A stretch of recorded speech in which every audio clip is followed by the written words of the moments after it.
Hello everyone. इस question में क्या है, let E1 E2 be the eccentricities of the ellipse, है ना। ये पहले वाले एलिप्स का है, इसमें b लेस देन 5 है, इसकी एसेंट्रिसिटी E1 है, एंड दिस ये हाइपरबोला है, इसकी एसेंट्रिसिटी है E2।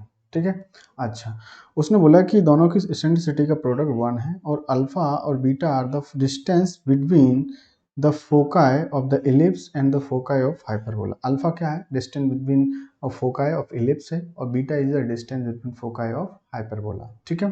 तो आपको बताना ऑर्डर पेयर अल्फा बीटा का क्या वैल्यू होगा। सबसे पहले अपन बात कर लेते हैं इसके लिए, यहाँ पे इसकी एसेंट्रिसिटी निकाल लेते हैं। E1 क्या आएगा, ये हाइपरबोला है और इसमें क्या है, a ग्रेटर देन b वाला है। ठीक है, तो a ग्रेटर देन b है तो E1 का आ जाएगा अंडर रूट 1 माइनस के बी स्क्वायर, तो B square upon A square, so this is 25।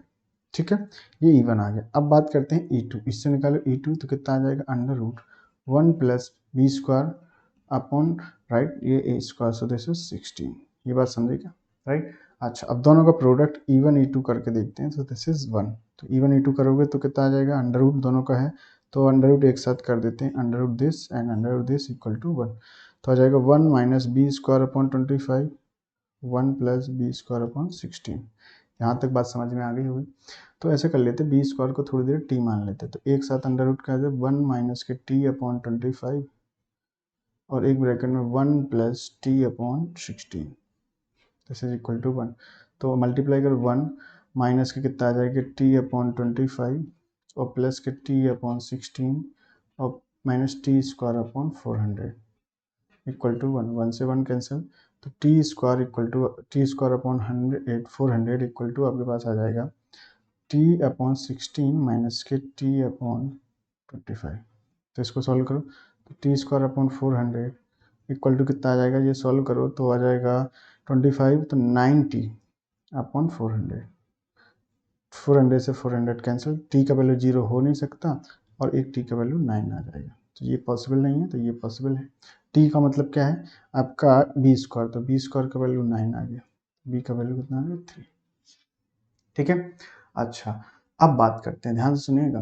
आपके पास बी आ चुका तो अब आपके पास एक्चुअल एलिप्स भी आ गया और एक्चुअल हाइपरबोला भी आ गया। तो अब आपके पास डिस्टेंस, तो एक्चुअल, अब सबसे पहले अपने एसेंट्रिसिटी, ये वाली एसेंट्रिसिटी निकालते हैं।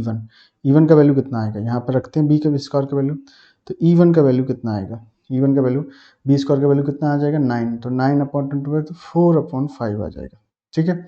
E2 की बात करो तो E2 कितना आ जाएगा, बी स्क्वायर कितना, आप 9 रखोगे, 9 तो कितना आ जाएगा जी, 9 रखिए इसमें, बी स्क्वायर अपॉन 16, तो बी स्क्वायर 16 और बी स्क्वायर 9, तो 25, 5 अपॉन 4, दोनों की एसेंट्रिसिटी आ गई। ठीक है।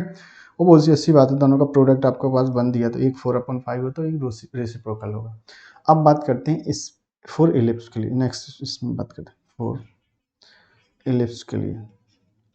तो 2 है ना, डिस्टेंस क्या होता है 2AE होता है, तो 2AE कितना दे रखा डिस्टेंस उसकी अल्फा, तो 2A का वैल्यू कितना है ना, हाइपर एलिप्स के लिए ये 5 आ जाएगा केवल 5, और ये कितना निकाला पड़ना 4 अपॉन 5, तो ये कट जाएगा तो अल्फा का वैल्यू 8 आ जाएगा। अब बात कर रहे हैं 4 हाइपरबोला, उसकी डिस्टेंस 2AE ऐसा कैपिटल मान लेते हैं ना, तो ये आ जाएगा बीटा।